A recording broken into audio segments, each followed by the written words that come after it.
ladies and gentlemen, and welcome to episode 296 of the Zombie Train. I'm your host, Ellis, otherwise known as Train Man, and this week we are answering a question from East Rail 11. As I always say, if you have a question, go ahead and post it down below about the Zombie Train. If you've got a different question, go ahead and post it in Under Construction, which is where this footage is from. I will answer it live on the show next week. Anyway, he asks me about the Sacramento Museum, which is also called the California State Railroad Museum. He says, here's my question. Did you ever go to Sacramento and over to the train museum there? When I went, I saw that had a lot of cool stuff. If you have an episode on this already, sorry. I believe they also have two big steam engines over about 1 mile from the museum, but they did need a lot of work. Yes, they do. They did. Those were indeed a lot of work, but they were sound in some respects. They'd been, out in the weather for a long time, and they didn't have any of the small parts, but for the most part, they were in one piece. They weren't horribly rusted out. They were rusty, but they weren't rusted out. There had been a lot of engines that had fared worse because they were in worse climates for outdoor storage. And if my response to that doesn't answer your question, yes, or doesn't tell you what my answer will be, yes, I actually did go to the California State Railroad Museum, and got the engines out of there, and as last week I talked about the B&O Museum and everything that went wrong with that, this was the museum where everything went right. The only thing that I didn't like was they didn't really have facilities for restoring large locomotives. They didn't have a lot of equipment. They weren't in they weren't in an old roundhouse or machine shop or anything like that. They have a custom building that they built for the purpose of the museum. And the other thing is they had some stuff on the second floor, which was really difficult to deal with, but thankfully it was really, the engine and cars up there are narrow gauge. So we didn't bring them down because we didn't have a reason to. So, anyway, let's talk about the stuff in the collection there at that museum, or the stuff that came from that collection, I should say. One of the things to mention before we get into that, though, is the fact that, they didn't have a very good shop compared to a lot of the other places, because they aren't really kitted out for restoring large locomotives, other than cosmetically. And the other thing is, it was one of the easiest museums for us to do, because not only was it behind friendly lines, being pretty deep in California, where the Navy had already taken care of stuff by the time we went over there, but it was also pretty far south of, the areas where we were having trouble with the Men of Guardians. So, this museum was one of the first places where we had a contingent working, and, without like an armed guard and stuff like that, because there were a number of engines there, and they had, they have buildings that they use, and they have a train shed that they use for storage, and, we could get engines out of there to some place where they couldn't be worked on. Now, there was a point in time where, very early on, some of the smaller engines, that'd be the, I believe the Virginia and Truckee engines, because those are standard gauge, right? Those are standard gauge, if I recall correctly. And a couple of the smaller engines that are like in the shed and stuff like that got taken actually all the way up after the Battle of Portland was over, all the way up.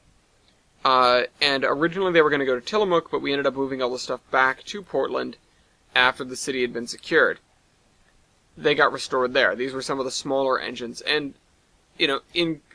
consequently, some of the older engines that got restored, pretty quickly. So, if you look at our roster, then it shot up by a couple of relatively small engines, which we then used to move the bigger engines to places where they could be worked on, again, most notably, Oregon.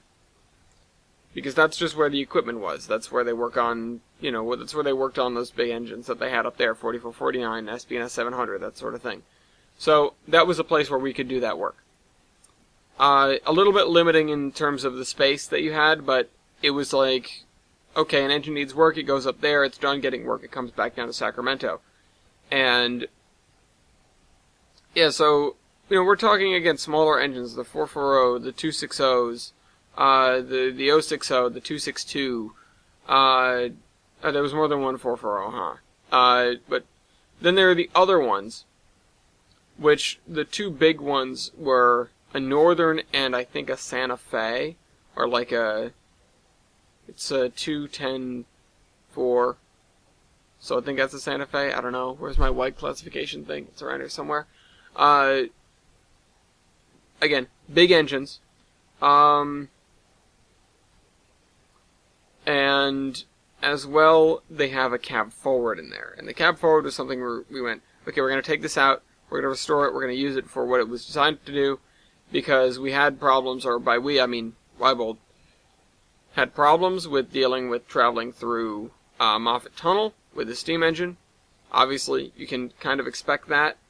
And so we knew we needed engines that could get through large tunnels, and that was really it, Other than, bringing some diesels out there, which we had considered, bringing diesels out there for the specific purpose of towing other engines through the tunnel,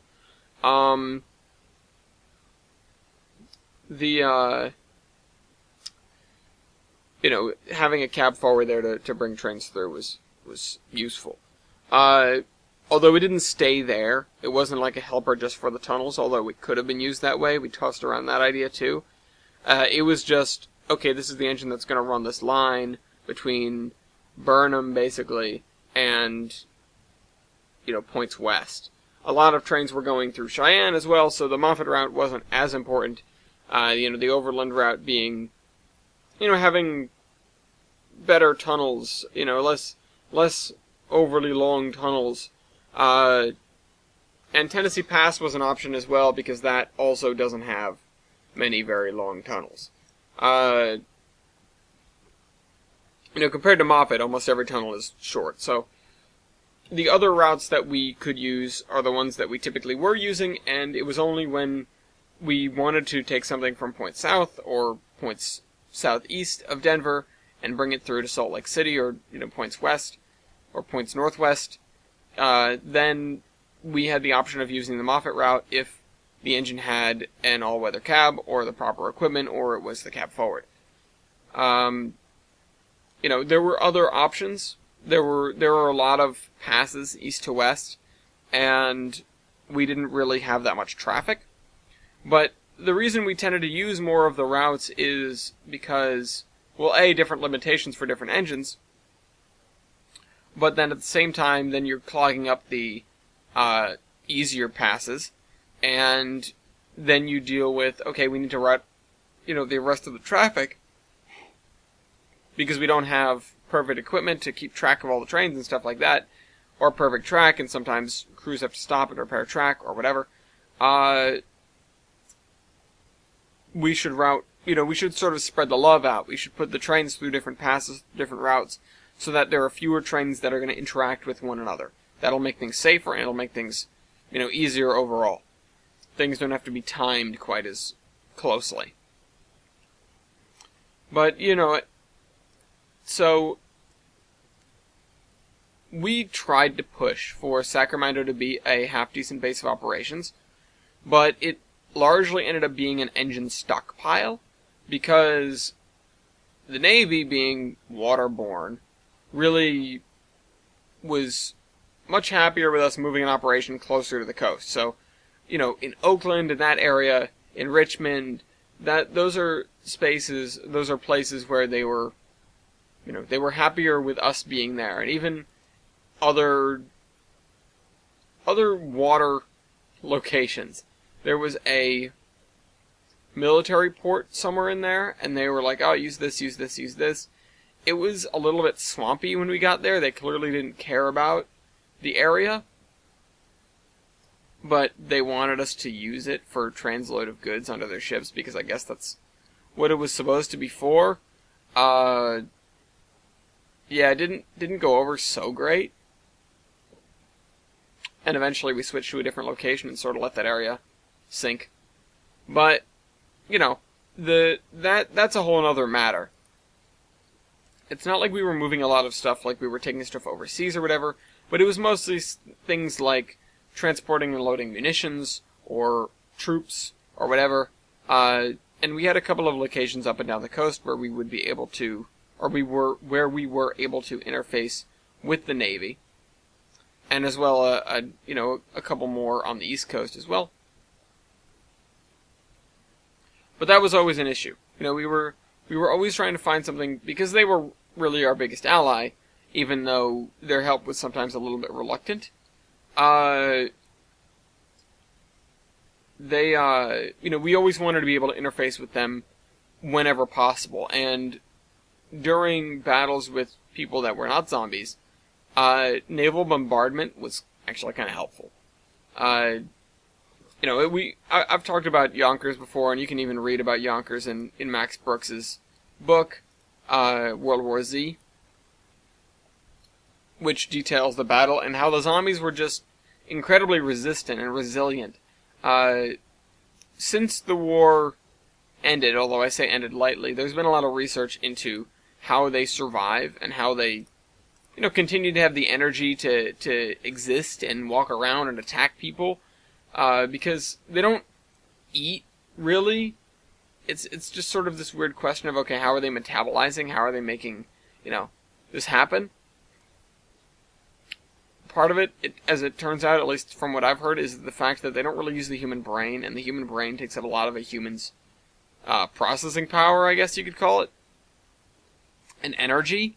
So they're saving energy doing that, but the question is, where does the energy come from at all?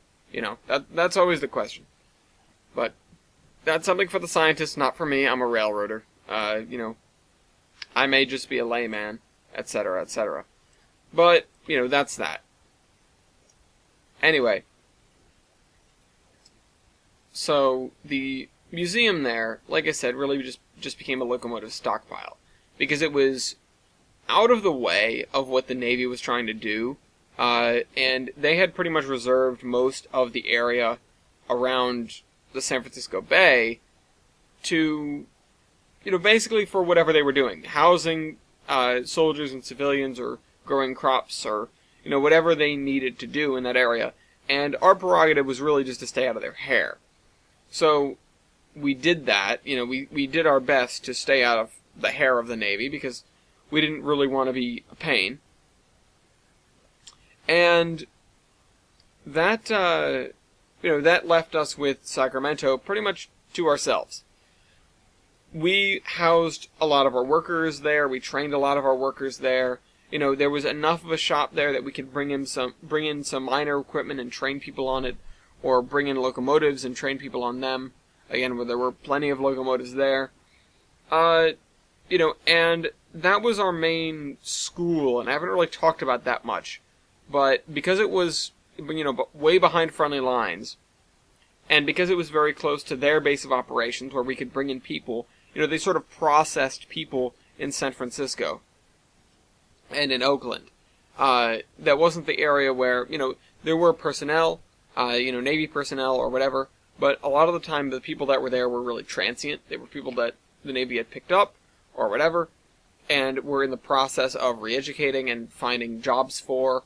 It was Distress, I think, was the acronym, which is kind of an unfortunate acronym, but like DSTRES, I can't remember what it stood for, but it was like their re-education program where they were trying to find all the survivors something useful to do to support all of the survivors. While, in the meantime, while we didn't have a lot of population, we didn't have a lot of people, and we didn't have a lot of places for people to go. So it had to be sort of, there had to be a huge, what do you call it? A huge thing. It was a huge thing, let me tell you. It was a big deal. It was a lot of moving people around and doing certain things. And it was this huge, I don't know what the hell the word is for it. Organization, this reorganization of people. And it was just so that we could have a populace that we knew would survive. Because, a lot of the people that survived didn't really have the skills to go it on their own. And you'd think that they would be the people that survive would be the prepared ones, or really the people that survive were just the lucky ones. You stayed out of harm's way. You maybe found some food and maybe you got picked up right away, or you found some people that knew what they were doing, or whatever, Especially at that point in the war, especially in the first couple of years, a lot of the survivors were really just lucky people. Not so much people that knew what they were doing and had their zombie plans, because a lot of the people with zombie plans and stuff like that, it didn't work out for them. A lot of people in general, it just didn't work out for them. The best thing that you can have on your side during World War Z was luck. And on the zombie train, I can't say enough that we had it in spades. So, yeah. I mean, we, a little bit of everything.